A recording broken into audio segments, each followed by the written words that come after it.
वंदे अहम श्रीगुरु श्रीयुतपदकमलं श्रीगुरून् वैष्णवांश्च श्रीरूपं साग्रजातं सहगण रघुनाथान्वितं तं सजीवम् साद्वैतं सावधूतं परिजनसहितं श्रीकृष्णचैतन्यदेवं श्रीराधाकृष्णपादान् सहगणललितान् श्रीविशाखान्वितांश्च निगमकल्पतरोर्गलितं फलं शुकमुखादमृतद्रवसंयुतं पीबत भागवत रसमालयं मुहुरहो रसिका भुवि भावुकाः श्रूयतां नित्यं गीयतां मुदा चिन्ततं भक्त्या चैतन्यचरितामृतम् अजानुलम्बितभुजौ कनकावदातु संकीर्तनैकपितरौ कमलायताक्षौ विश्वम्भरो द्विजवरो युगधर्मपालो वन्दे जगत्प्रियकरो करुणावतारो। जय रूप सनातन भट्ट रघुनाथ श्रीजीव गोपाल भट्ट दास रघुनाथ এই ছয় গোসাইর করি চরণ বন্দন যাহা হইতে বিঘ্ন নাশ হয় অভীষ্ট পূরণ বাঞ্ছা কল্পতরোর্ভশ্চ কৃপা সিন্ধুভ্য এব চ পতিতানাং পাবনেভ্যো বৈষ্ণবেভ্যো নমো নমঃ। হরে কৃষ্ণ কৃষ্ণ কৃষ্ণ হরে হরে हरे राम राम राम हरे हरे। श्री गुरु प्रेमानंद निताई गौर सीतानाथ हरि हरि वो। जय श्री राधा वल्लभ।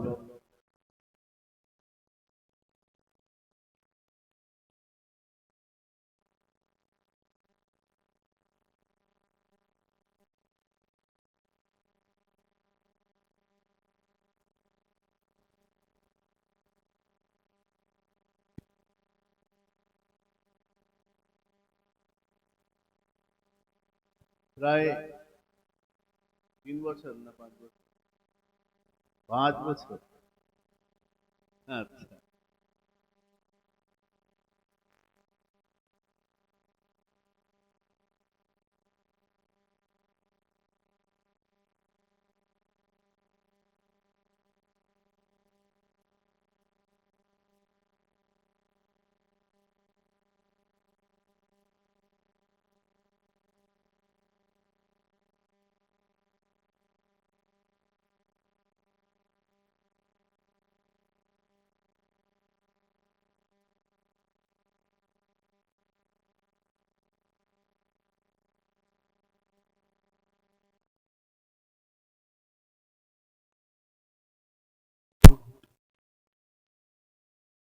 যে জীবন দিব্য জীবন তার প্রেমময় যে জীবন তিনি জগৎকে যে শিক্ষা দিয়েছেন তার যথাকিঞ্চিত আমরা আস্বাদন করার চেষ্টা করব।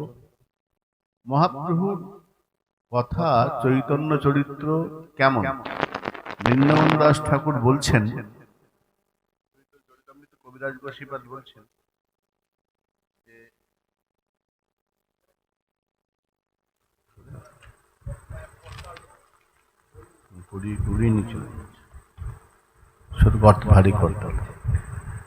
বলছেন মহাপ্রভুর কথা চৈতন্য চরিত্র অমৃতর সিন্ধু।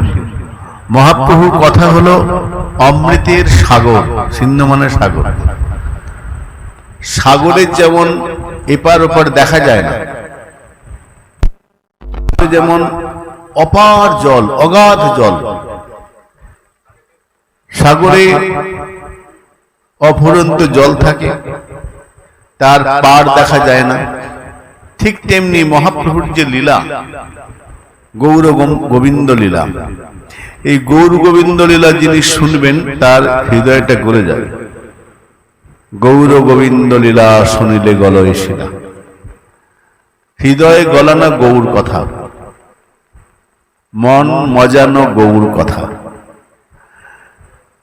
মহাপ্রভুর কথা কবিরাজ গোস্বামীপাদ বলছেন, চৈতন্য চরিত্র অমৃতর সিন্ধু। মহাপ্রভুর কথা যেন অমৃতময়ী, যেন কথার সাগর, অমৃতের সাগর।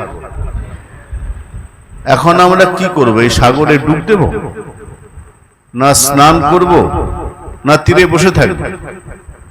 গৌর কথা যে অমৃতের সিন্ধু, আমরা সমুদ্রের ধারে গিয়ে অনেকে বসে থাকি, কেউ স্নান করে,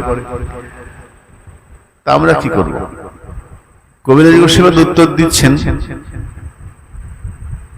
কর্ণমন তৃপ্তি করে যার একবিন্দু। মহাপ্রভুর কথা অমৃতের সিন্ধু, সাগর। সাগরতে যদি বসেও থাকি তাহলেও দেখবে মানুষ জলের ছিটে এসে গায়ে লাগে। তো মহাপ্রভুর কথা একটুখানি যদি কানে প্রবেশ করে যায়, তার কথা তো অনন্ত, বলে শেষ করা যাবে না। হরি অনন্ত, হরি কথা অনন্তা। ভগবানের নাম অনন্ত, তার কথা অনন্ত, লীলা অনন্ত, বলে শেষ করা যাবে না। কিন্তু যদি দু এক কণা কথা ভিতরে প্রবেশ করে যায়, তাহলে তার জীবন ধন্য হয়ে যায়। বেশি কিছু না, কর্ণমন তৃপ্তি করে যার একবিন্দু। গৌর কথা সাগর, তার এক দু ফোঁটা সমুদ্রের ঢেউয়ের ছিটে ফোঁটা যদি গায়ে লেগে যায়, জীবন ধন্য হয়ে যাবে। এখন আমরা বলতে পারি চরিতামৃত ভাগবত শুনি, কিন্তু বুঝি না, কঠিন তো, আমাদের বুদ্ধি পৌঁছায় না। শুনছি কথাগুলো, কিন্তু সবসময় মাথায় ঢোকে না, বুঝি না। কবিরাজ গোস্বামী উত্তর দিচ্ছেন, বলে শোনো, বুঝে বা না বুঝে কেহ, শুনিতে শুনিতে সেহ কি অদ্ভুত চৈতন্য চরিত। তুমি বুঝতে পারছো না, প্রয়োজন বুঝার চেষ্টাই করো না। কিন্তু যেখানে রোজ পাঠ হয় সেখানে গিয়ে তোমার কানটা পেতে দাও, বসে পড়ো। কেন? কেদারাজি দৃষ্টান্ত দিচ্ছেন, কান পেতে দেবো কেন? হ্যাঁ, বুঝে বা না বুঝে কেহ, শুনিতে শুনিতে সেহ। রোজ শোনো, ভালো লাগুক না লাগুক, বুঝো না বুঝো, রোজ শুনতে থাকো। কি হবে? বলে শুনিলেই বড় হয় হিত, শুনলেই মঙ্গল।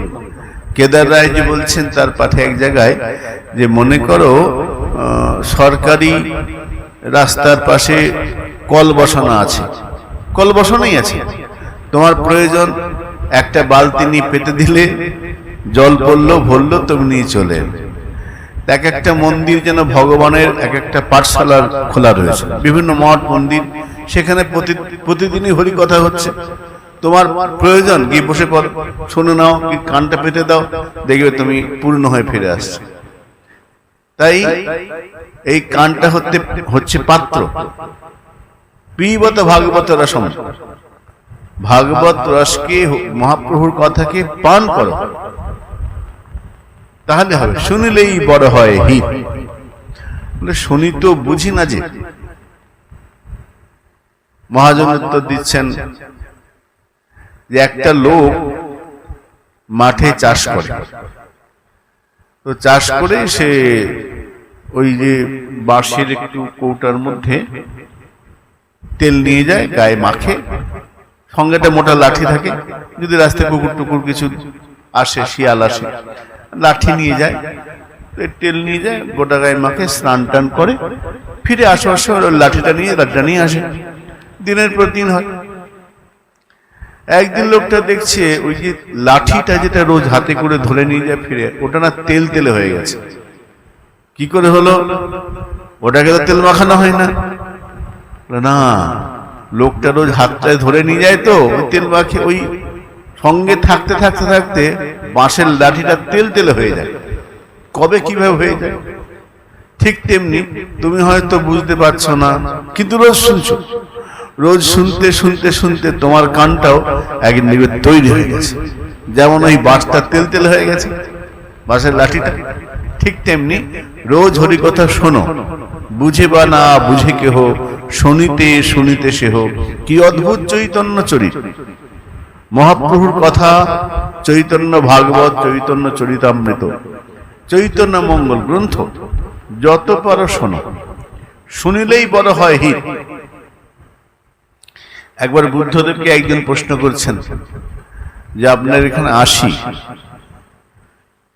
আমি 1 মাস ধরে আছি, আমার বাড়ি এখান থেকে 10 কিলোমিটার দূরে, আপনার মুখে কিছু ভালো ভালো কথা শুনবো বলে আমি আসি।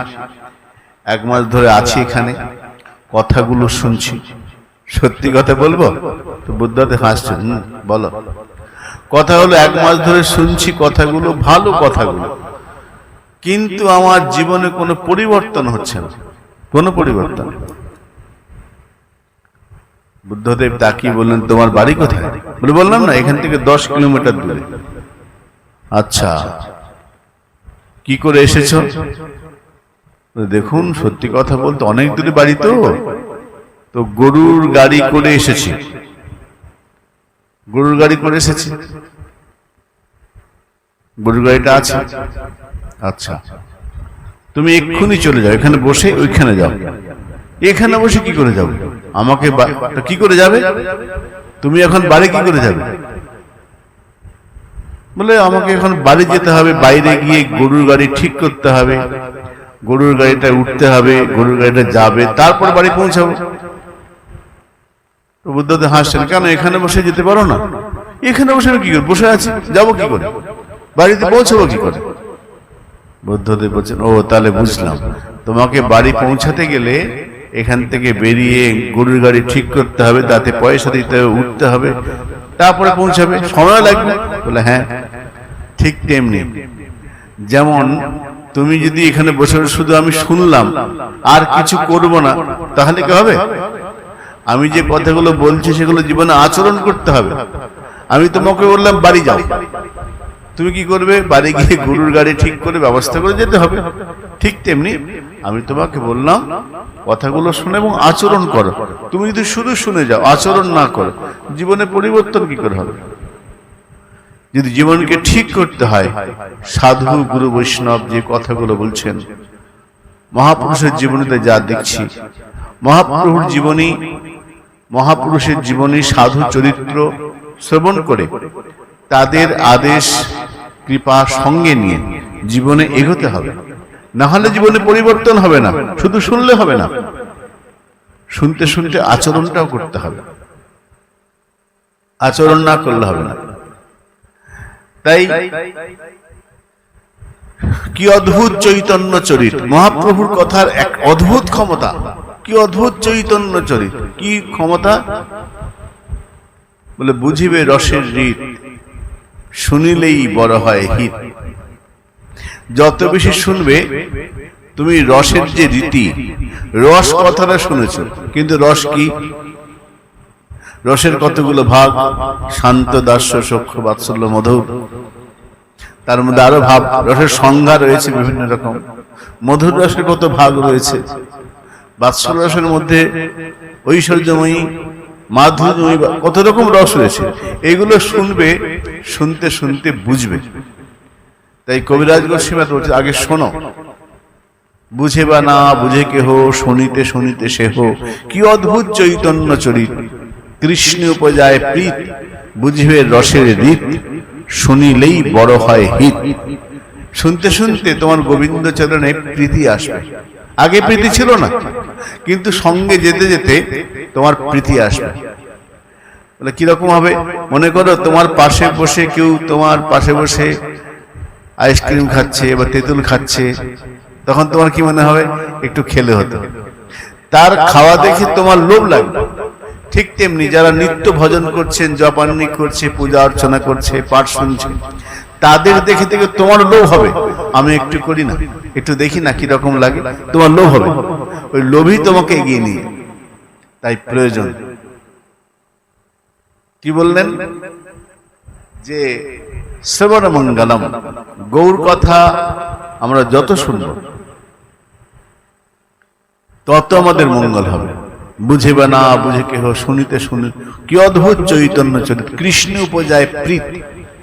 ভগবানের চরণে ওই হরিকথা শুনতে শুনতে তোমার প্রীতি আসবে, তোমার মনে হবে আমি একটুখানি করে দেখি না, ওনার মতো আমি একটু কীর্তন করি, আমি একটু হরিকথা বলি, হরিকথা শুনি, আচ্ছা একটু বিগ্রহ সেবা করি, আচ্ছা ফুল তুলি, এইগুলো তোমার ইচ্ছা জাগবে, প্রীতি আসবে। কৃষ্ণে উপজায় প্রীতি, বুঝিবে রসের রীত, শুনিলেই বড় হয় হিত। যদি আপনার হিত চাও, জগতের কল্যাণ চাও, তুমি বেশি করে হরিকথা শোনো। চৈতন্য ভাগবতে বৃন্দাবন দাস ঠাকুর বলছেন, প্রভু গৌর সুন্দর নবদ্বীপে রয়েছেন। শোনো, এই মতো আনন্দিত নবদ্বীপপুর, নবদ্বীপ প্রভু গৌর সুন্দর রয়েছেন। অধ্যয়ন সুখে প্রভু বিশ্বম্ভর রায়, নিরবধি জননীর আনন্দ বাড়ায়। মহাপ্রভু গৌর সুন্দর তিনি রয়েছেন নবদ্বীপ ধামে। অধ্যয়ন সুখ, পড়াশোনার মধ্যে একটা রস আছে, বিদ্যা রস। প্রভু এখন অধ্যয়ন সুখে রয়েছেন। বিদ্যার যে রস, বিদ্যার মধ্যে রস একটা আছে, বিদ্যা রসের মধ্যে রয়েছে অধ্যয়ন সুখে। অধ্যয়নের যে আনন্দ, পড়ার যে আনন্দ, জানার যে আনন্দ, সেই অধ্যয়ন রসের মধ্যে প্রভু গৌর সুন্দর রয়েছে, খুব সুখে আছে। অধ্যয়ন সুখে প্রভু বিশ্বম্ভর রায়, নিরবধি জননীর আনন্দ বাড়ায়।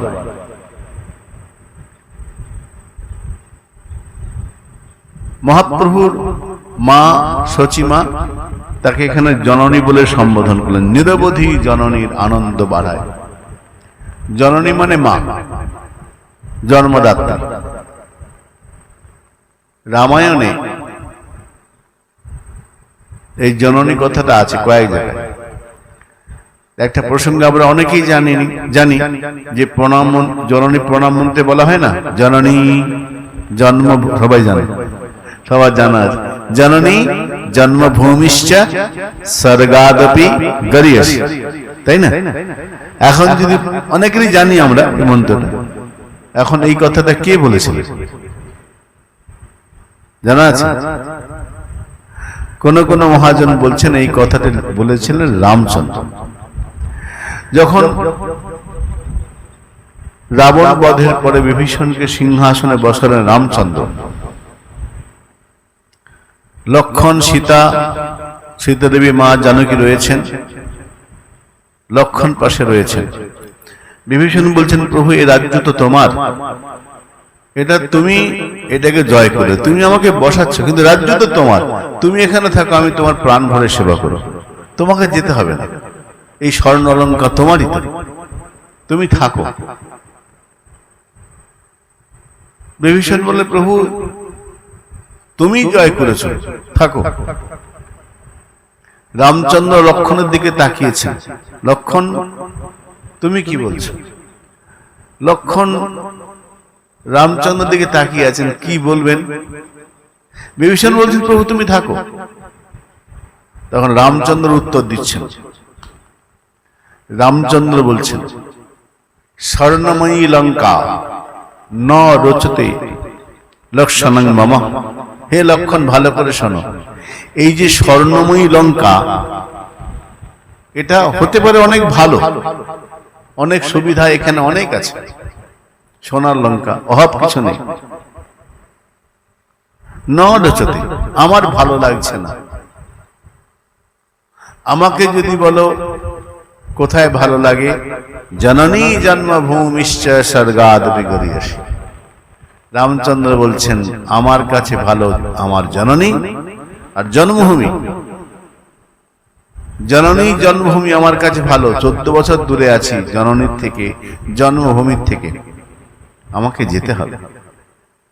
হতে পারে এখানে অনেক সুবিধা আছে, স্বর্ণলঙ্কা, সমস্ত সুখের সমৃদ্ধির জায়গা হতে পারে, সোনার লঙ্কা হতে পারে, আমার কাছে জননী জন্মভূমি সর্বশ্রেষ্ঠ, আমি ওখানে যাব। রামচন্দ্র তখন বিভীষণ পুষ্পক বিমানে করে প্রভু রামচন্দ্রকে অযোধ্যায় পৌঁছে দিলেন। এই জননী এবং জন্মভূমি এর যে গুরুত্ব কতটা, এটা রামচন্দ্র বলেছেন। জননীর গুরুত্ব কতটা, জন্মভূমির গুরুত্ব কতটা।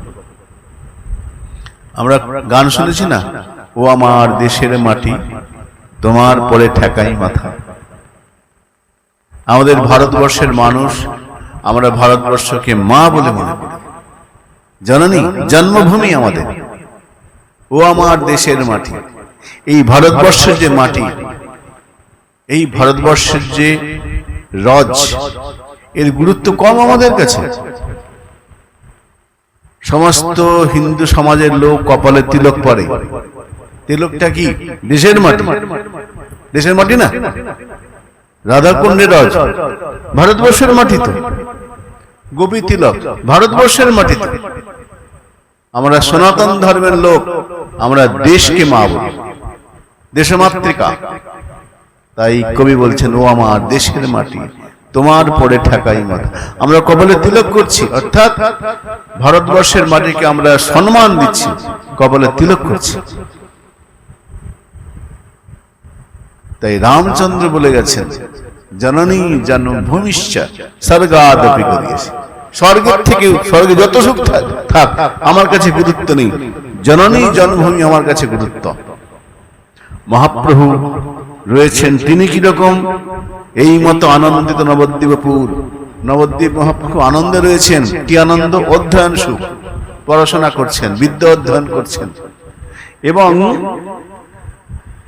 নিরবধি জননীর আনন্দ বাড়া। এই মতো প্রভু বিশ্বম্ভর রায়, মহাপ্রভু বিশ্বম্ভর, যার নাম গৌর সুন্দর, তিনি মায়ের আনন্দ বিধান করছেন নিরন্তর, একদিন দুদিন নয়, নিরন্তর মায়ের জননীর আনন্দ কি করলে হয়, মা কিসে সুখী হবেন, মায়ের সুখের দিকে খুব দৃষ্টি গৌর সুন্দরী, মায়ের আনন্দ বাড়ায়। আমি কদিন আগে একটা শিক্ষক আমার খুব সুন্দর প্রসঙ্গ বলছিল, কোন একটা জায়গা পেয়েছে। দেখুন মায়ের গুরুত্বটা আমাদের জীবনে কতটা। একটা ছেলে খুব বিরাট বড় অফিসার হয়েছে, বড় অফিসার, মা অনেক কষ্ট করে সন্তানকে মানুষ করেছে, ছেলে বড় হয়েছে, বড় অফিসার, অনেক টাকা মাইনে পায়, মাস গেলে প্রায় 1 লাখ টাকার উপর। ছেলে একদিন মাকে বলছে, মা তুমি অনেক পরিশ্রম করেছো, আমাকে মানুষ করতে অনেক কষ্ট হয়েছে। মা বৃদ্ধ হয়ে গেছেন, ছেলে বড় অফিসার। ছেলে এসেছে, মা তুমি আমার জন্য অনেক পরিশ্রম করেছো, অনেক কষ্ট করেছো, তা আমি তোমাকে একটা কথা বলি, আমার জন্য তোমার যে পরিশ্রম, যা খরচা হয়েছে, তুমি শুধু বলো, আমি চেষ্টা করবো সেটা পূর্ণ করে দেবো। মা বলতে, থাক না। ছেলে বলে, না না, তুমি শুধু বলো তোমার কি চাই, তুমি শুধু একবার মুখ ফুটে বলো কি চাই, আমি সেই জিনিসটা, যদি চাঁদ না হয়, স্বর্গের চাঁদ না, বাকিটা আমি আমার সাধ্যের মধ্যে এনে দেবো, বলো তোমার কি চাই। মা খুব একটা গুরুত্ব দিচ্ছে না, হাসছেন, ছেড়ে দে। ছেলে বলে, না আমাকে বলতে হবে, তুমি বলো তোমার কি চাই, কি করলে তুমি খুশি হবে। তো মা তখন বলে, তুই সত্যিই করবি? বলে, হ্যাঁ, তুমি শুধু একবার মুখ ফুটে বলো।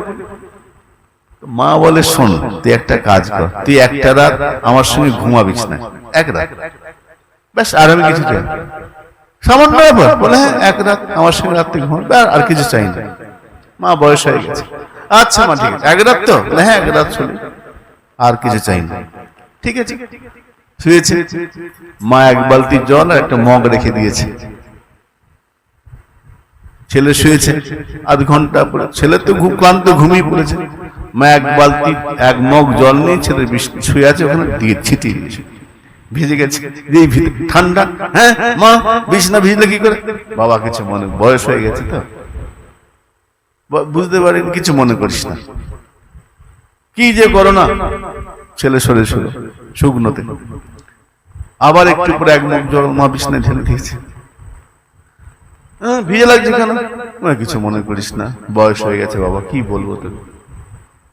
আবার শুনেছে 3 বার, বিছানা পুরো ভিজে গেছে। আর ছেলে সরে সরে যাচ্ছে শুকনোর দিকে, মা ভিজে। একটু যখন পুরো ভিজে গেছে তখন উঠে যায়, এটা কি হচ্ছে মা? মা বলে, হেসে বলে, শোন, তুই যখন ছোট ছিলি কতবার বিছানা ভিজিয়েছিস, আমি কিন্তু তখন তোকে শুকনো রেখে আমি ভিজায় শুয়েছি, এবং দিনের পর একদিন নয়, দিনের পর দিন। আর আজ তুই একটা রাত শুধু শুতেই আমাকে গরম দেখাচ্ছিস। তাহলে বুঝলি মায়ের ঋণ শোধ করি বলছিলে না, পারবি? হবে না, ছেলে বলাই পারবো না। তাহলে মহাপ্রভু খুব খেয়াল করেন মায়ের জন্য অসুবিধা না।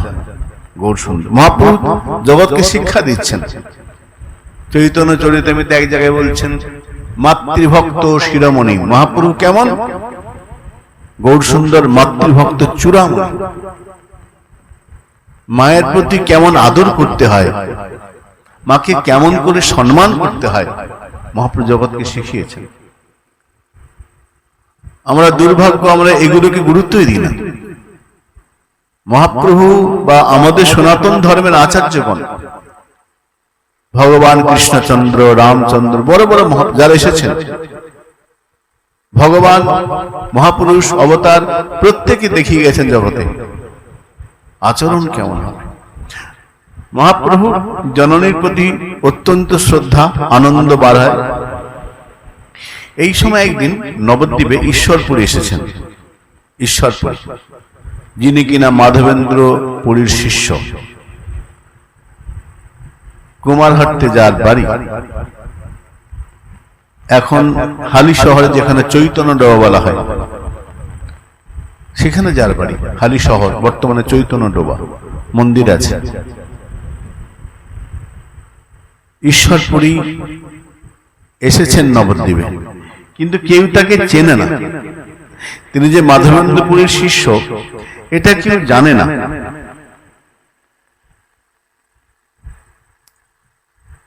আইলেন অতি অলক্ষিত বেশে, গোপনে, কাউকে প্রকাশ করতে আসেননি, কাউকে না জানিয়ে এসেছেন, অলক্ষিতে এসেছেন নবদ্বীপে। কৃষ্ণরসে পরম বিহবল, একান্ত কৃষ্ণের প্রিয়, অতি দয়াময়। নবদ্বীপ এসেছেন, ঘুরতে ঘুরতে হাজির হয়েছেন অদ্বৈত প্রভুর কুঠিরে। অদ্বৈত প্রভুকে তিনি মাধবেন্দ্রপুরীর শিষ্য, ঈশ্বরপুরী মাধবেন্দ্রপুরীর শিষ্য।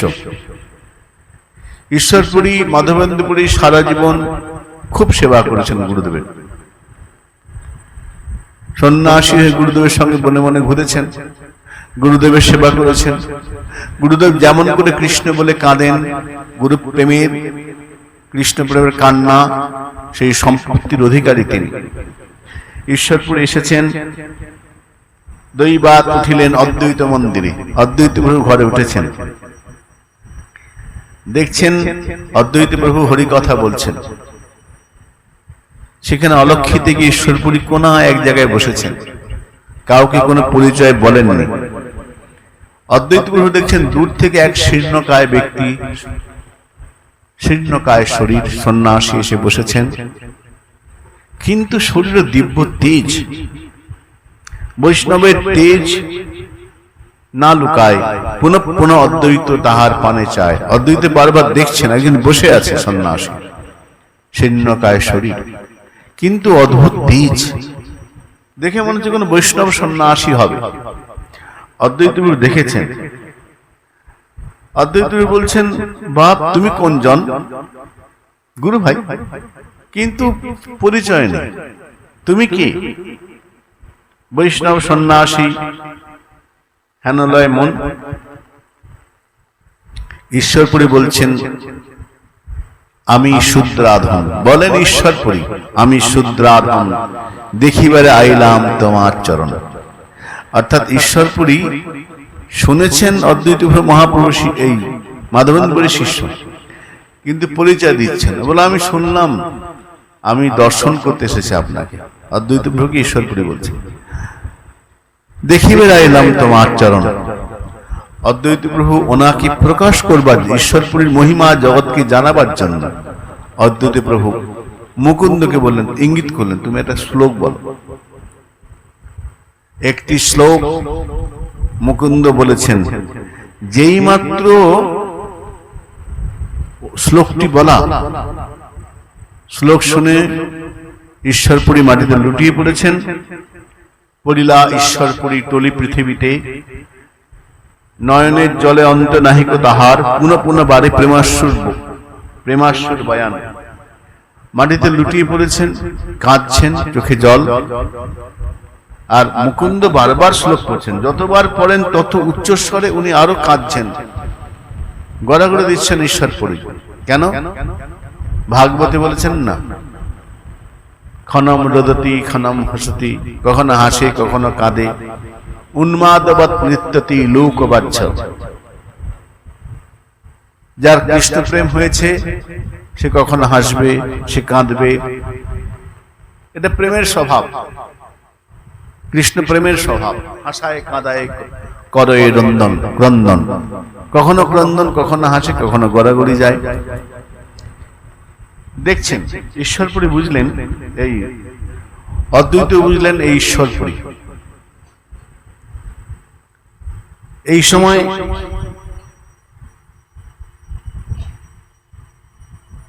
থাকলেন কদিন ঈশ্বরপুরীর বাড়িতে, তারপরে গেলেন গোপীনাথ আচার্যের বাড়িতে।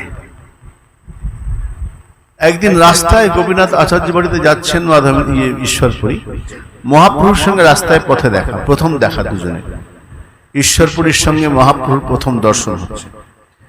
দৈবে একদিন প্রভু গৌর সুন্দর পরাই আইসেন আপনার ঘর, পথে দেখা হইল ঈশ্বরপুরী শনে। হঠাৎ ঈশ্বর মহাপ্রভু ছাত্রদের পুরী বাড়ি ফিরছেন, সেই রাস্তায় ঈশ্বরপুরী যাচ্ছেন। হঠাৎ দৈবে মানে এটা ঈশ্বর ইচ্ছাই, মহাপ্রভুর ইচ্ছাতেই ঘটল। হঠাৎ দুজনের মুখোমুখি দেখা। মহাপ্রভু ঈশ্বরপুরীকে দেখে প্রণাম করলেন, সন্ন্যাসী। মহাপ্রভু প্রণাম করলেন। ঈশ্বরপুরী দেখছেন আমার সামনে এক ব্রাহ্মণ কিশোর দাঁড়িয়ে আছে, ভারী সুন্দর দেখতে। কিরকম দেখতে? বৃন্দন দাস ঠাকুর লিখছেন, অনির্বচনীয় রূপ ঠাকুর সুন্দর। অনির্বচনীয়, যে রূপের বাক্যের দ্বারা বচনের দ্বারা প্রকাশ করা যাবে না, এমন অনির্বচনীয় রূপ। ঠাকুর সুন্দর, সর্বমতে সর্ববিলক্ষণ গুণধর, দেখতে ভারী সুন্দর। আর দেখে বোঝা যাচ্ছে শুধু সুন্দর নয়, গুণ আছে, গুণধর। মহাজন বলছেন মহাপ্রভু দেখতে কেমন?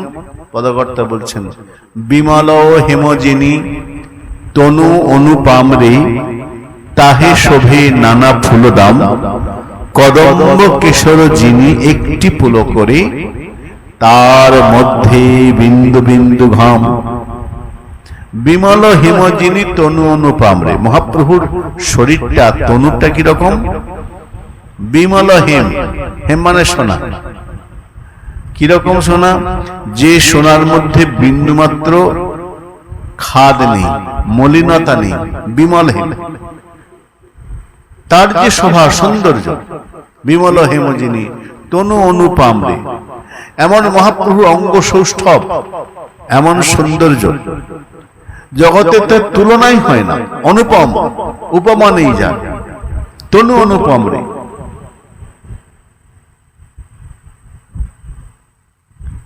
কোন তুলনা দেয়া যাবে না, বলে না কি দেব তুলনা, জগতে মিলে না।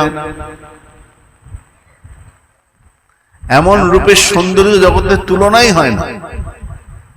কি দিব তুলনা, জগতে মিলে না, অমিয় রসের ভূপ। ভারী সুন্দর। ঈশ্বরপুরী মহাপ্রভুকে দেখছেন, দেখে জিজ্ঞাসা করছেন ঈশ্বরপুরী। জিজ্ঞাসেন যেমন কিরকম হয়, কোন মিষ্টি ছেলেকে দেখলাম আদর করি, খুব মিষ্টি দেখতে শিশু, তখন কি হয়? স্বাভাবিক প্রীতি এসে যায়। পরিচয় কি কিছুই জানা নেই, কিন্তু ট্রেনে বসে যখন চলি ভালো লাগে, আদর করি আমরা, কি মিষ্টি দেখতে, দুষ্টুমি ভালো লাগে। ঈশ্বরপুরীও মহাপ্রভুকে দেখে জিজ্ঞাসা করছেন, জিজ্ঞাসেন তোমার কি নাম? বিপ্রবর। ব্রাহ্মণ, তোমার গলায় পইতে আছে, মনে হচ্ছে ব্রাহ্মণ, দেখতে খুব সুন্দর তুমি। হে ব্রাহ্মণ ঠাকুর, কি নাম তোমার? নিশ্চয়ই পড়াও, ব্রাহ্মণ সন্তান, দেখে তো বিদ্বান বলে মনে হচ্ছে। কি গ্রন্থ পড়াও? কোন পুঁথি পড়াও? কি পুঁথি পড়াও? পড়ো কোন স্থানে ঘর? বাড়ি কোথায়? এমন সুন্দর দেখতে তুমি, নিশ্চয়ই তুমি পুঁথি পড়াও। কোন পুঁথি পড়াচ্ছ? ব্যাকরণের কতগুলো ভাগ আছে, কলাপ ব্যাকরণ, মুগ্ধবোধ ব্যাকরণ। তো উনি বলছেন, কি পড়াও? কোন গ্রন্থ পড়াও তুমি, বলো আমাকে। যারা মহাপুরুষ সঙ্গে ছাত্র ছিলেন তারা অবাক, আরে নবদ্বীপ আছে, নিমাই পণ্ডিতের নাম শোনেনি? তারা অবাক হয়ে দেখছে, কি নিমাই পণ্ডিতের নাম জানে না? তখন মহাপ্রভু বলছেন, নাম বললেন, শেষে সবাই বললেন নিমাই পণ্ডিত। যারা ছিল তারা বললে, একে চিনতে পারছেন না? নিমাই পণ্ডিত। ও নিমাই পণ্ডিত, যেই বলেছেন তুমি সেই, বলে হইলা হর্ষিত, খুব খুশি হয়েছেন। আচ্ছা, তোমার নাম শুনেছি, তুমি যেই, কি করে বুঝবো? তোমাকে দেখলাম, দেখেই মনে হয় তুমি বিশেষ কেউ, তুমি নিমাই পণ্ডিত। মহাপ্রভু বললেন, আপনার সঙ্গে যখন দেখাই হলো, তাহলে আপনি আজকে আমার ঘরে নিমন্ত্রণ প্রসাদ পাবেন। হ্যাঁ হ্যাঁ হ্যাঁ, যাব। নিয়ে এসছেন মহাপ্রভু ঈশ্বরপুরীকে। প্রথম তার ঘরে বসিয়েছেন, যে ঠাকুর ঘর, বিষ্ণু গৃহ, সেখানে ঈশ্বরপুরীকে বসিয়েছেন। সচিমা রান্না করলেন, প্রসাদ পেলেন খুব আনন্দ করে। ঈশ্বরপুরী খুব আনন্দ করে প্রসাদ পেয়েছেন। মহাপ্রভুকে দেখার পরে কি জানি মনে হলো ঈশ্বরপুরী, তার কি মনে হলো, বলে কদিন থাকি, ঘুরেতে বেড়াই, এখানে কদিন থাকি নবদ্বীপে, জায়গাটা ভারী সুন্দর। আর মহাপ্রভুকে দেখার পর থেকে ঈশ্বরপুরীর আর মন কোথাও যেতে ইচ্ছা করছে না, বলে এখানেই থাকি। 1 মাস প্রায় রয়ে গেলেন, রহিলা ঈশ্বরপুরী নবদ্বীপপুরী। আর মহাপ্রভু যেদিন থেকে ঈশ্বরপুরীকে দেখেছেন, আমরা দেখলাম গদাধর পণ্ডিতকে ঈশ্বরপুরী তার যে শ্রীকৃষ্ণ লীলামৃত গ্রন্থ রচনা করেছেন ঈশ্বরপুরী, তার রচিত গ্রন্থ ঈশ্বর শ্রী কৃষ্ণ লীলামৃত গ্রন্থ, সেই গ্রন্থ পড়াচ্ছেন প্রতিদিন। পুঁথি পরায়ণ নাম কৃষ্ণ লীলামৃত, গদাধর পণ্ডিতের আপনার কৃত। গদাধর পণ্ডিত, যাকে পঞ্চতত্ত্বের মধ্যে গদাধর বলা হয় না, শ্রীকৃষ্ণ চৈতন্য প্রভু নিত্যানন্দ, শ্রী অদ্বৈত গদাধর। এই যে গদাধর পণ্ডিত, আর একজন দাস গদাধর রয়েছে, কিন্তু গদাধর পণ্ডিত যাকে চৈতন্য চরিতামৃতে মহাপ্রভুর শক্তি বলা হয়েছে, সেই গদাধর পণ্ডিতকে ঈশ্বরপুরী তিনি তার রচিত কৃষ্ণ লীলামৃত গ্রন্থ রোজ পড়াতেন। পড়ো তুমি আমার সঙ্গে। গদাধর পণ্ডিত ঈশ্বরপুরীর কাছে এই গ্রন্থ পড়তেন। পড়াইয়া ঠাকুর সন্ধ্যাকালে ঈশ্বরপুরে নিত্য নমস্কারী চলে। এদিকে মহাপ্রভু প্রতিদিন তার ছাত্রদের বিদ্যালয়ে ছাত্রদের পড়াতেন। পড়ানোর পরে সন্ধ্যাবেলায় ঈশ্বরপুরীর কাছে যেতেন। তখন দীক্ষা হয়নি, প্রথম পরিচয়। ঈশ্বরপুরীর কাছে প্রভু গৌর সুন্দর যাচ্ছেন। একদিন ঈশ্বরপুরী গৌর সুন্দরকে বলছেন, সন্ধ্যাবেলা এসেছেন মহাপ্রভু ঈশ্বরপুরীর কাছে। ঈশ্বরপুরী একদিন হেসে হেসে বলছেন, হাসিয়া বলেন, তুমি পরম পণ্ডিত, নিমাই পণ্ডিত, তুমি বিরাট পণ্ডিত, আমি জানি। তুমি কেশব কাশ্মীরকে হারিয়েছ, তুমি বিরাট পণ্ডিত। ছাত্র সমাজে তোমার খুব নামও আছে। যে ছাত্র একবার তোমার কাছে পড়ে, সে আর অন্য কোথাও যেতে চায় না। তোমার পাণ্ডিত্য গরিমা রয়েছে। তোমার পাণ্ডিত্যের কথা আমি অনেক শুনেছি। হে গৌর সুন্দর, পণ্ডিতের চূড়ামণি, তোমাকে বলি, তুমি আমার যে গ্রন্থ কৃষ্ণ লীলামৃত গ্রন্থ একটু দেখে দাও, একটু দেখে দাও। মহাপ্রভু বলছেন, না না, আপনার রচিত গ্রন্থ আমি কখনো দেখতে দোষ ত্রুটি বের করতে পারি? তখন ঈশ্বরপুরী বলছেন, আমি পুঁথি করিয়াছি কৃষ্ণের চরিত, সকল কহিবা কথা, থাকে কোন দোষ, ইহাতে আমার পরম সন্তোষ। শোনো গৌর সুন্দর, আমি কৃষ্ণচন্দ্রের জীবনী গ্রন্থ লিখেছি কৃষ্ণ লীলামৃত। তুমি এই গ্রন্থটা পড়ে এই গ্রন্থে কোথাও যদি কোনো দোষ থাকে, দোষ ত্রুটি থাকে, তুমি আমাকে বলতে পারো। এইটা ভেবো না তুমি আমার গ্রন্থের ভুল বের করলে আমি তোমাকে রুষ্ট হব বা কিছু বলবো, না না, তুমি যদি আমার গ্রন্থ পড়ে কোনো ভুল ত্রুটি পাও, বলো আমাকে, আমি খুব খুশি হব, পাইব পরম সন্তোষ। মহাপ্রভু খুব সুন্দর কথা বলছেন। মহাপ্রভু বলছেন, প্রভু বলে, ভক্ত বাক্যে কৃষ্ণের বর্ণন, ইহাতে যে দোষ দেখে পাপী সেই জন। কোন ভক্ত গ্রন্থ রচনা কিছু লিখেছে ভগবান সম্পর্কে, তাতে যে ত্রুটি বের করে, দোষ বের করে, সে শুদ্ধ লোক না, সে পাপী। ভক্ত তার ঈশ্বরের কথা বলছেন, ভক্তের বর্ণনায় কখনো ভুল হতে পারে না। প্রভু বলে, ভক্ত বাক্য কৃষ্ণের বর্ণন, ইহাতে যে দোষ দেখে পাপী সেই জন। ভক্তের কবিত্ব যেতে মতে কেনে, সর্বদা কৃষ্ণের প্রীতি তাহারও নিশ্চয়।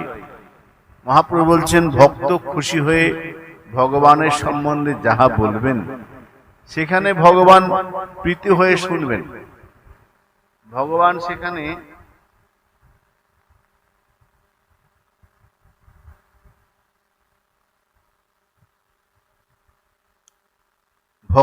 ভগবান সেখানে দোষ দেখবেন না, ভগবান সেখানে দোষ দেখবেন। ভক্তের যে ভক্তির দ্বারাই যে রচনা, ভক্তিতে যে লিখেছেন, তাতে ভগবান প্রসন্ন হন, সেখানে ভগবান দোষ বের করেন না। বলে কেন? বলে এটা নিয়ম।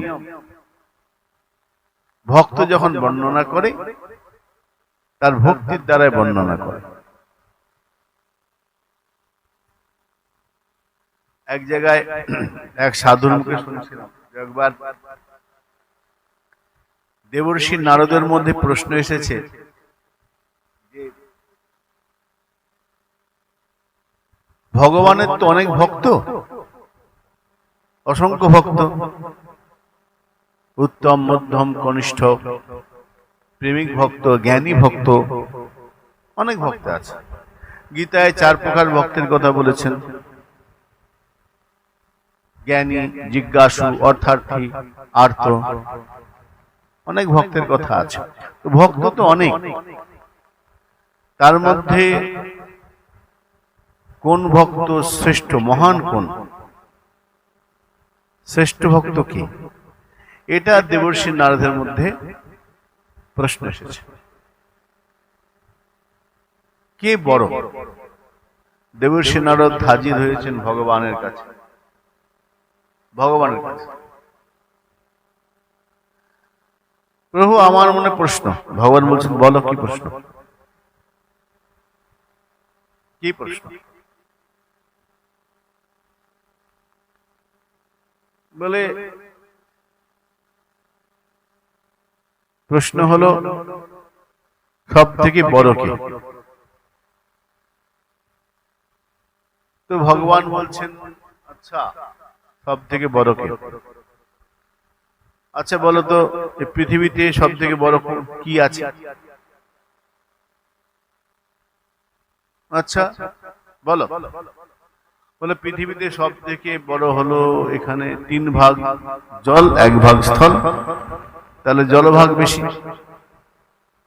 জল বেশি, জল বড়, স্থল কম। আচ্ছা, পৃথিবী তাবৎ অতীব বিস্তৃতম, পৃথিবী বড়, তার মধ্যে জলভাগ বেশি। বলে হ্যাঁ। আচ্ছা, জলভাগ বেশি তো জল বড় হলো? বলে হ্যাঁ। বলে সেই জলকে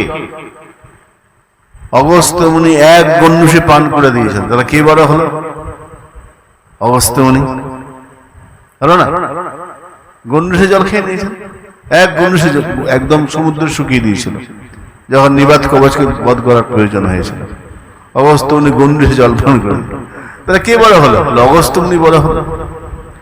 তখন নারদ বলে বুঝলাম অগস্ত্য মুনি বড়। আরে দাঁড়াও, অগস্ত্য তো বড়। অগস্ত্য কোথায়? পৃথিবীর মধ্যেই তো আছে। হ্যাঁ, তাহলে অগস্ত্যকে ধরে আছে পৃথিবী, পৃথিবী বড় হলো। বললো হ্যাঁ। আর পৃথিবীকে ধরে আছে কে বলো তো? পৃথিবীকে ধরে আছে অনন্তদেব না? তাহলে পৃথিবীর অনন্তদেবের একটা হাজার সহস্র ফোনা, একটা ফোনার এক কোনায় সর্ষের দানার মতো পৃথিবী রয়েছে, তাহলে কে বড় হলো? অনন্তদেব। অনন্তদেব হ্যাঁ, সেই অনন্ত সর্বরূপে শিবের গলায় রয়েছে, আছে না? শিবের গলায় সর্বরূপে, তাহলে কে বড় হলো? মহাদেব। আচ্ছা, মহাদেব চোখ বুঝে কার ধ্যান করেন? মহাদেব ধ্যান করছেন। হ্যাঁ, মহাদেব কার ধ্যান করছেন? তোমার। নারদ বলছে প্রভু তোমার ভজন করছে, তাহলে কে বড় হলো? তাহলে বুঝলাম সব থেকে পৃথিবীতে শ্রেষ্ঠ হলো ভগবান তুমি। তখন ভগবান হেসে বলছেন যে আমার থেকেও বড় একজন আছে। নারদ বলে প্রভু তোমার থেকে বড় কে? বলে একজন আছে, তাকে আমি দেখব। তো তখন ভগবান বলছেন সে এখানেই আছে। আরে কোথায়? তো ভগবান নারদকে বলছেন তুমি। কি করে? না আমি ভগবান, ভক্ত ভগবানকে হৃদয়ে ধারণ করে, তো ভক্ত বড় হলো না? ভগবান সব থেকে বড়, আর ভগবানকে হৃদয় ধারণ কি করে? কে? ভক্ত। ভগবান নিজে বলেছেন ভক্ত মোর মাতা পিতা, ভক্ত মোর গুরু, ভক্ত রেখেছে নাম বাঞ্ছা কল্পতরু। তো ভক্তই তো বড় হলো, সব থেকে ভক্ত বড়। চৈতন্য ভাগবতে মহাপ্রভু বলছেন মোরে পাইবারে যার মনে আছে আস, সে ভজুক গিয়া মোর মঙ্গল প্রিয় দাস। যদি আমাকে পেতে হয়, ভগবানকে পেতে হয়, আগে ভক্ত সেবা করতে হবে, বৈষ্ণবের সেবা করতে হবে। ভগবত সেবা করে ভগবান পেতে পারো, নাও পেতে পারো, কিন্তু ভক্তের সেবা করলে অবশ্যই ভগবান পাবে। চৈতন্য ভাগবতে বৃন্দাবন দাস ঠাকুর বলছেন সিদ্ধির ভবতি বানেতি, তুমি ভজন করে তোমার সিদ্ধি হতে পারে, সিদ্ধি নাও হতে পারে। সিদ্ধি মানে পূর্ণতা। সিদ্ধির ভবতি বানেতি, তুমি সিদ্ধি পেতে পারো অথবা নাও পেতে পারো। কাকে বলছেন? এই শব্দটা কার উদ্দেশ্যে? অচ্যুত সেবী নাম, যারা নিত্য বিগ্রহ সেবা করে, অর্চনা করে, ভগবানের সেবা করে, তাদের উদ্দেশ্যে বলছেন হে সাধু, ভগবানের নিত্য অর্চনা করছো, অচ্যুতের সেবা করছো, করো। অচ্যুত সেবী নাম, যারা অচ্যুত সেবী ভগবানের সেবা করে তাদের সিদ্ধি হতে পারে, নাও হতে পারে। সিদ্ধির ভবতি বানেতি, অচ্যুত সেবী নাম। নিঃসংশয়স্তু, কিন্তু আমি নিশ্চিত রূপে নিঃসংশয় নিশ্চিন্ত বলতে পারি সিদ্ধি অবশ্যই হবে। কার? তদ ভক্তের রত্মানম, যারা গোবিন্দ ভক্তের সেবা করে তাদের অবশ্যই কৃপা হবে। ভগবানের সেবা করে ভগবত সেবা হবে কিনা নিশ্চয়তা নাই, কিন্তু ভক্ত সেবা করলে অবশ্যই পাবে, নিশ্চিত। আমরা শ্রীমদ্ ভাগবতে একটা প্রসঙ্গ পাই না? সেখানে অষ্টম স্কন্ধে গজরাজ গজেন্দ্র, ভাগবতে আছে, গজরাজ গজেন্দ্র বিরাট চেহারা, এক গজরাজের শরীরে 10,000 হাতির বল। গজরাজ রাস্তা দিয়ে চলেছে, বিরাট শক্তি। গজরাজ যখন সঙ্গে তার পরিণতির রাস্তা দিয়ে যায়, ত্রিকুট পর্বতে সরোবরে স্নান করতে চলেছে। রাস্তা দিয়ে যখন যায়, আশেপাশের সিংহ বাঘ সব ভয় পালায়, কেন ওই গজরাজ যখন রাস্তা দিয়ে যায় তখন সে পরিশ্রম হয়, তার শরীর থেকে একটা ঘাম বেরোয়, সেই ঘামের গন্ধে বাঘেরা সিংহরা বুঝতে পারে এ অন্য কোনো হাতি নয়, গজরাজ আসছে। তাই তাকে দেখলে তার দূরে পালিয়ে যায়, কেন এক গজরাজের শরীরে 10,000 হাতির বল, একটা হাতি নয়, 10,000 হাতির বল, সব বাঘ সিংহ ভয় পালায়। নাহলে এক আছাড় দেবে বাঘ শেষ, সব ভয় পায়। গজরাজ চলেছে সরোবরে স্নান করতে, সঙ্গে অনেক হস্তিনী। সরোবরে নেমেছে, সঙ্গে কুড়িনীদের গায়ে জল ছিটাচ্ছে, হস্তিনীদের গায়ে। হস্তিনী তার পুত্র পরিবার সব রয়েছে, জলকেলি করছে সরোবর। হাতি দেখবে জলে নামলে খেলা করে, জলে নেমে জলে খেলে সুর দিয়ে জল ছিটাচ্ছে, জলকেলি করছে। এখন গজরাজ জানতো না ওই সরোবরে একটা বিরাট বড় কুমির ছিল। কুমির বললো, বেটা কে রে, আমার সরোবরে এসেছে, জলকে তোলপাড় করে দিচ্ছে, দাঁড়াও। কুমিরটা এসে জলের তলা দিয়ে পায়ে কামড়ে ধরেছে। গজরাজ তো কম শক্তি নয়, সে চেষ্টা করলো, যুদ্ধ করলো। কতদিন? 1000 বছর। 1000 বছর যুদ্ধ করলো, কিন্তু পারলো না, হেরে গেল। সঙ্গের হস্তিনীগণ তারাও চেষ্টা করলো, তারাও পারলো না, সব ছেড়ে চলে গেল। গজরাজ একা, গজরাজ একা। মহাজন বলছেন, ওই দেখো, তুমি যখন বিপদে পড়বে না, তোমার পাশে কেউ দাঁড়াবে না। আত্মীয় বলো, ভাই বলো, বন্ধু বলো, কেউ দাঁড়াবে না। ভাই বন্ধু দ্বারা পুত্র পরিবার স্বার্থ সাধনতরে সকলে তোমার, এদের স্বার্থ হানি হলে সকলে তোমারে লাঞ্ছনা দেয় অনুক্ষণ। যাদের লাগি করো এত কুমন্ত্রণা, সেদিন এরা কেহই রবে না, রবে না। তখন ডাকিলেও কেহ ডাক শুনিবে না, যেদিন কেশে ধরি সমন করিবে বন্ধন। যখন তোমার যাবার সময় হবে, তখন এরা কেউ পাশে দাঁড়াবে না, কেউ কারো নয়। গজরাজ দেখলো সবাই সঙ্গে ছেড়ে চলে গেছে, কেউ নেই। কুমির গজরাজকে টানতে টানতে একবারে সরোবরের মাঝখানে নিয়ে চলে এসছে। কুমির দেখছে আমার সমস্ত শক্তি শেষ, সহায় সম্বল কেউ নাই, এখন আমার উপায় কি? এখন উপায় কি? কোনো উপায় নেই, কি করব? হঠাৎ পূর্বজন্মের স্বীকৃতি বলে হঠাৎ মনে হলো, যার কেউ নেই তার তো ভগবান আছে। যার কেউ নেই, তিনি শরণাগত বৎসল, আর্তজনৈক বন্ধু। আমি এখন আর্ত বিপদাপন্ন, এই মুহূর্তে আমার হে গোবিন্দ, হে ভগবান, তুমি ছাড়া কেউ নাই। স্তুতি আরম্ভ করলেন। ভগবান গরুরের পিঠে ছুটে এলেন রক্ষা করবার জন্য, ভক্ত রক্ষক ছুটে এসেছেন। ঝাঁপ দিয়ে পড়ে চক্রের দ্বারায় গজরাজের যে পাক কামড়ে ধরেছিল কুমিরটা, কুমিরের মাথাটা ঘ্যাঁচ করে কেটে দিলেন। কুমিরের মাথা কেটে দিলেন, কুমিরটা মারা গেল। তার শরীর থেকে আত্মা বেরিয়ে এসে দিব্যরূপ ধারণ করে ভগবানকে স্তুতি করছে। এই কুমিরটা আগের জন্মে ছিল এক গন্ধর্ব, নাম ছিল হাহাহু। দুজন ছিল হাহা। সে হাহা নামক গন্ধর্ব, সে একদিন দেবলমুনি সরোবরে স্নান করছিল, তলা দিয়ে সাঁতার কেটে এসে পা ধরে টান দিয়েছে। দেবলমুনি ভাবলেন এ তো নিশ্চয়ই কোনো কুমির, ওরে বাপরে, আমাকে কুমিরে ধরেছে, ভয় পেয়েছে।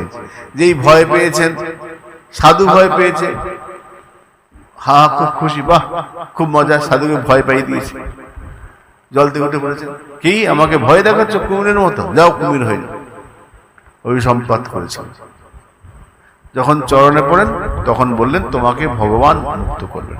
সেই হাহা নামক গন্ধর্ব, যেই ভগবান তাকে উদ্ধার করেছেন, মাথাটা কেটে দিয়েছেন কুমিরের, আত্মাটা বেরিয়ে গিয়ে দিব্যরূপ ধারণ করে স্তুতি করছে ভগবানের। যখন স্তুতি করছে তখন গজরাজ ওই স্তুতি করছে, তখন মহাজন প্রশ্ন করছেন ব্যাপারটা কিরকম হলো, কেন না ভগবানকে ডাকলো কে, আহ্বান করলো কে? গজরাজ গজেন্দ্র। আচ্ছা মুক্ত হলো কে পশু জন্ম থেকে? কে হলো? কুমিরটা।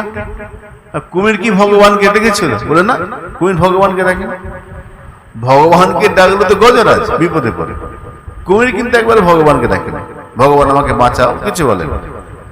কুমির বলল ভাই শোনো, আমি যদি ভগবানকে ডাকি, জলের তলায় থাকি, আমার ডাক ভগবানের কাছে নাও পৌঁছতে পারে, ভগবান নাও শুনতে পারে।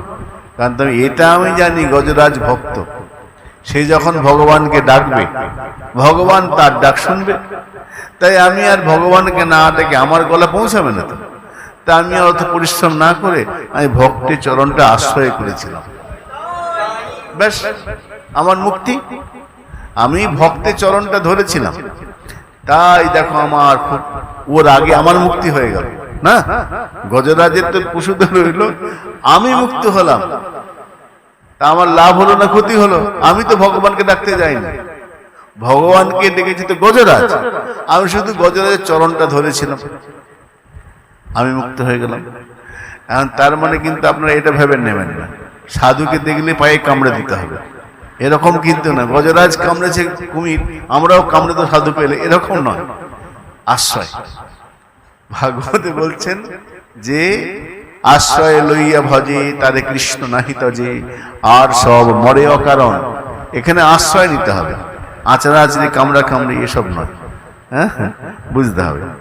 তো মহাপ্রভু বলছেন বৈষ্ণব ভক্ত যদি ভগবান সম্বন্ধে কোনো কথা বলে সেটা মধুর, ভগবান খুব খুশি হয়ে নেন।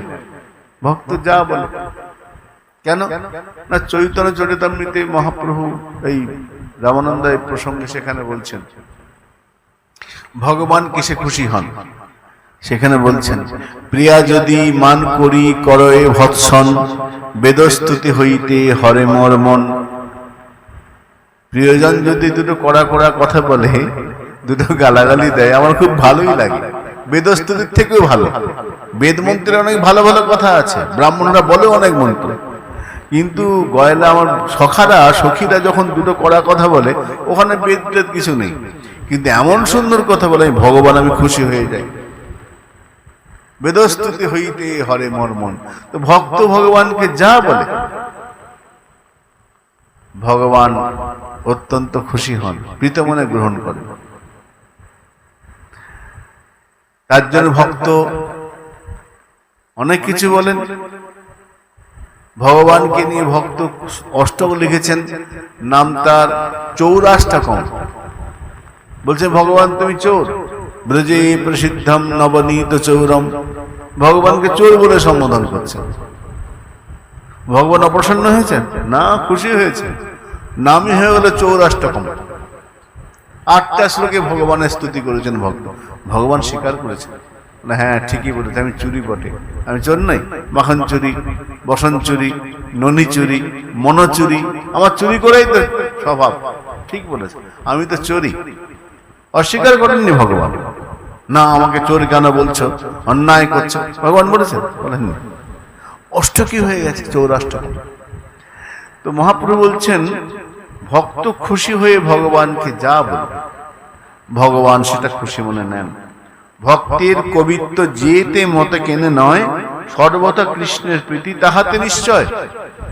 ভক্ত ভালোবেসে ভগবানকে যা বলবে ভগবান অস্বীকার করবেন না।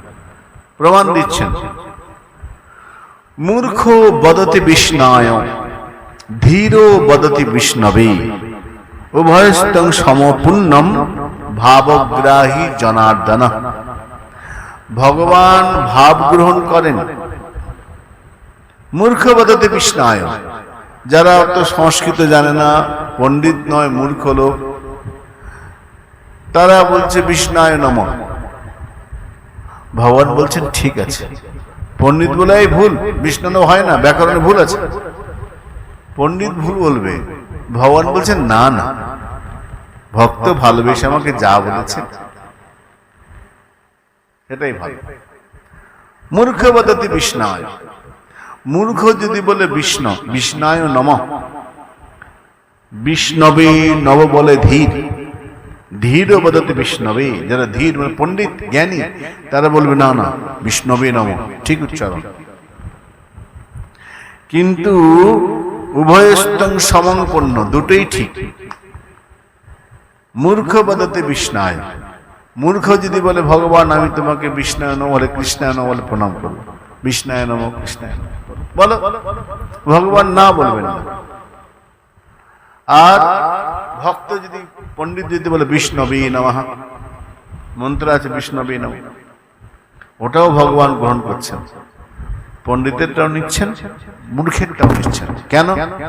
দুটো নেবেন কি করে? একটা নিক, ঠিকটা নিক, বেঠিক কেন নেবেন না? ভগবান তো ঠিক বেঠিক সবই নেবেন। কেন? ভগবান কি নেন? ভাবগ্রাহী, যে ভাবেতে ভক্ত দিচ্ছে ভগবান সেই ভাবটা গ্রহণ করেন। ভাবগ্রাহী জনার্দন, ইহাতে যে দোষ দেখে তাহাতে সে দোষ, ভক্তের বর্ণন মাত্র কৃষ্ণের সন্তোষ। ভক্ত যে বর্ণনা করে সেটা ভগবান প্রসন্নতা সকলে গ্রহণ করেন। ভক্তের বর্ণনায় ভগবান দোষ দেখেন, দোষ দেখেন। তোমার যে বর্ণনা, মহাপ্রভু বলছেন হে ঈশ্বরপুরী, তুমি যে বর্ণনা করছো কৃষ্ণের অমৃত, এখানে প্রেমের বর্ণনা, তুমি প্রেম করে লিখেছো, তুমি ভক্তিতে লিখেছো, এই বর্ণনা একটু দোষ দেখতে পারবে না। ঈশ্বরপুরী অত্যন্ত প্রসন্ন হলেন, গৌর তুমি যেমন মিষ্টি, তোমার কথাও ভারী মিষ্টি, তুমি কথা ভারী সুন্দর বলো, তুমি মিষ্টি সুন্দর, তবু বলছি যদি তোমার কোথাও মনে হয় ভুল আছে আমাকে বলো। প্রভু মাঝে মাঝে আসেন, দুই চার দণ্ড বসেন, কথা বলেন। কোন একটা শব্দ নিয়ে মহাপ্রভু একদিন বলছেন ঈশ্বরপুরীকে, একদিন প্রভু তার কবিত্ব শুনিয়া হাসি দুষিলেন, ধাতু না লাগে বলিয়া। একদিন মহাপ্রভু বলছেন এই শ্লোকটা না, যেহেতু প্রায় বলেন দেখো না দেখো না, ভুল থাকলে বলো না, বারবার বলেন ঈশ্বরপুরী। তাই মহাপ্রভু একদিন বললেন এই যে এই শব্দটা দুরকম হয়, আত্মনেপদী হয়, পরস্মৈপদী হয়। এটা আত্মনেপদী হবে না, এটা হবে না, আত্মনেপদী হবে না বলে মহাপ্রভু আর কিছু বললেন না, বলে এটা আত্মনেপদী নয় ব্যাকরণ হিসাবে বলে চলে গেলেন। ঈশ্বরপুরী কিন্তু মূর্খ নন, অত্যন্ত বড় পণ্ডিত তিনি। ঈশ্বরপুরী সর্বশাস্ত্রতে পণ্ডিত, বিদ্যারসে বিচারও বড় হরসিত। প্রভু যেই চলে গেলেন, ঈশ্বরপুরী বিচার করতে বসেছেন আমার শ্লোকের ভুলটা কোথায়। গৌর সুন্দর তো বলে গেলেন আত্মনেপদী হবে না, পরস্মৈপদী হবে বলে গেলেন।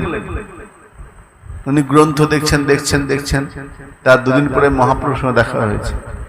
গৌর সুন্দরকে ধরে ঈশ্বরপুরী বলছেন যে ধাতু পরস্মৈপদী বলে গেলা তুমি, তাহা এই সাধিল আত্মনেপদী আমি।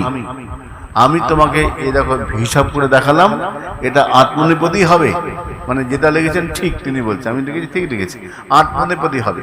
তুই বলছো পরস্মৈপদী, কি করে হবে? ভৃত্য জয় লাগিয়া আর দিল কোন দোষ। মহাপ্রভু হাসলেন। মহাপ্রভু তো বলতে চাইছিলেন না, ঈশ্বরপুরী বারবার বলছিলেন। এই যে এটা কি করলেন, সর্বকাল প্রভু বারায়ণ ভৃত্য জয়, এ তার স্বভাব সকলে বেদে কয়। ভগবানের একটা স্বভাব আছে, সব সময় নিজে হেরে গিয়ে ভক্তকে জিতে দেয়। ইচ্ছা করে বলেছেন যাতে ঈশ্বরপুরীর সম্মানটা বাড়ে। ঈশ্বরপুরীকে ছোট করার জন্য নয়, তার মহিমাটা ব্যক্ত করার জন্য। ভগবানের নিয়মে ভক্তকে বাড়িয়ে দেয়। মহাপ্রভু এখানে বলছেন সর্বকালে প্রভু বারায়ণ ভৃত্য জয়, এ তার স্বভাব সকল বেদে কয়। তার প্রমাণ কুরুক্ষেত্রের যুদ্ধে, যুদ্ধ শুরু হয়েছে, দুর্যোধন গিয়ে বললেন কৃষ্ণ তোমাকে আমার দলে থাকতে হবে।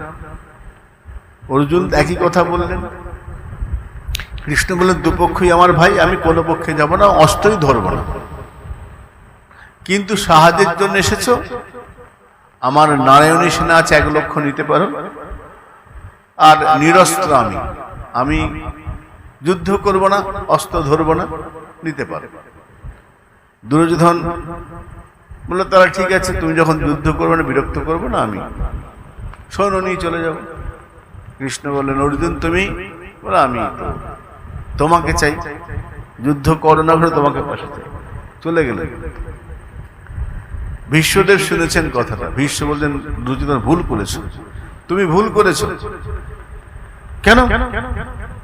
তুমি কৃষ্ণকে ছেড়ে এলে, তাকে ছেড়ে দিলে, ভুল করেছো। ঠিক আছে, বিশ্বদেব কৃষ্ণের সঙ্গে দেখা হয়েছে, যুদ্ধ ঠিক হচ্ছে, কে কোন দিকে করবে, কে কোন দিকে যাবে, নিয়ম ঠিক হলো,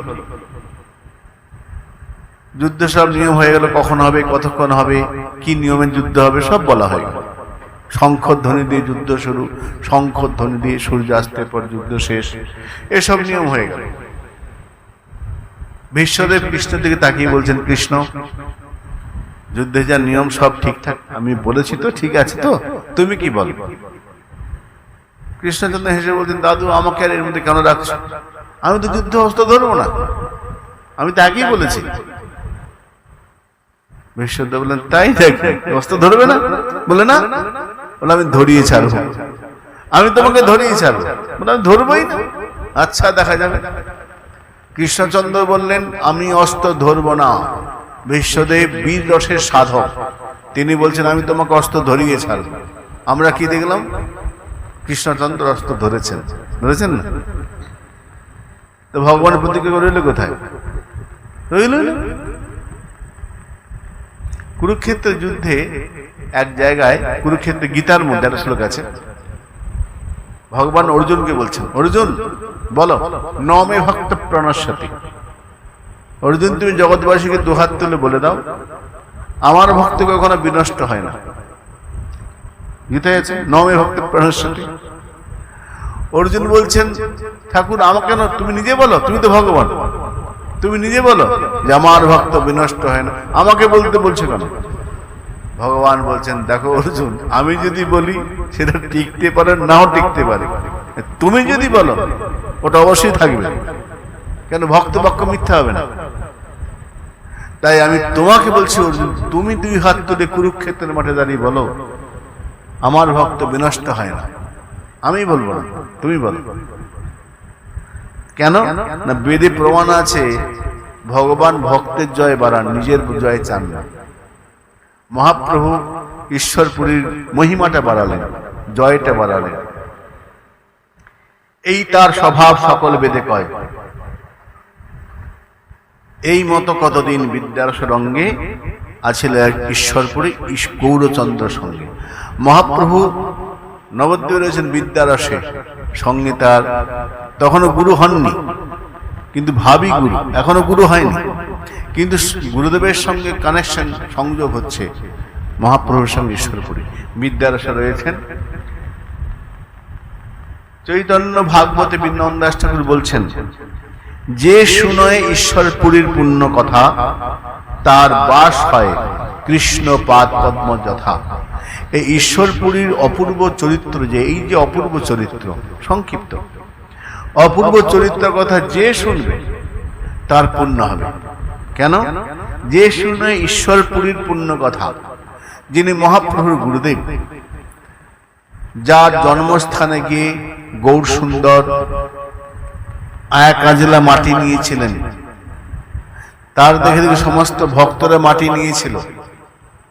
ঈশ্বরপুরী মহাপ্রভু গুরুদেব, গুরুদেবের স্থানে, গুরুদেবের জন্মস্থানের মাটি নিয়েছিলেন মহাপ্রভু, তার দেখে সমস্ত ভক্তরা মাটি নিয়েছিল। তার জন্য ওই জায়গাটা ডোবা তৈরি হয়ে গেছিল, খাল হয়ে গেছিল, এত মাটি নিয়েছিল ভক্তরা। সেই জন্য ওই জায়গাটার নাম চৈতন্য ডোবা। হালিশহর থেকে পিছনে যেতে হয়, ঈশ্বরপুরীর জন্মস্থান যেটি চৈতন্য ডোবা। মহাপ্রভু গুরুদেবের ঘরের জন্মস্থানে মাটি নিয়েছেন, গুরুদেবের রজের মাটি, রজ সবাই নিয়েছে, ডোবা তৈরি হয়ে গেছে, নাম চৈতন্য ডোবা। তাই যে শোনো ঈশ্বরপুরীর পূর্ণ কথা, ঈশ্বরপুরীর পূর্ণ কথা, অদ্ভুত চরিত্র, অর্থাৎ মহাপ্রভুর গুরুদেব যিনি, তার চরিত্র অদ্ভুত। কেন? যত প্রেম মাধবেন্দ্র পুরীর শরীরে, সন্তোষে দিলেন সব ঈশ্বরপুরীরে। মাধবেন্দ্রপুরী ঈশ্বরপুরীর গুরুদেব, মহাপ্রভুর বৈষ্ণব জগতের বীজ অঙ্কুর বলা হয় মাধবেন্দ্রপুরীকে। সেই মাধবেন্দ্রপুরীর যত শরীরে প্রেম ছিল, ঈশ্বরপুরী যেহেতু গুরু সেবা করেছেন, সমস্ত প্রেমের ভান্ডার দিয়েছেন ঈশ্বরপুরীকে। গুরুদেব কৃপাকে শিষ্যকে সম্পত্তি দিচ্ছেন। কি সম্পত্তি? প্রেম সম্পত্তি। ঈশ্বরপুরীকে মাধবেন্দ্রপুরী তার যে প্রেমের সম্পত্তি, এখানে বললেন যত প্রেম মাধবেন্দ্রপুরীর শরীরে, মাধবেন্দ্রপুরীর শরীরে যত প্রেম ছিল সব ঈশ্বরপুরীকে দিয়েছেন মাধবেন্দ্রপুরী। সন্তোষে কি করে দিলেন? অত্যন্ত খুশি মনে দিয়েছেন, সন্তুষ্ট হয়ে দিয়েছেন, বিরক্ত হয়ে নয়, বা চাওয়ার পরে নয়, আপনি আমাকে দিন দিন কেন দিচ্ছেন না, এরকম নয়, সন্তুষ্ট হয়ে দিয়েছেন, সন্তোষ হয়ে দিলেন।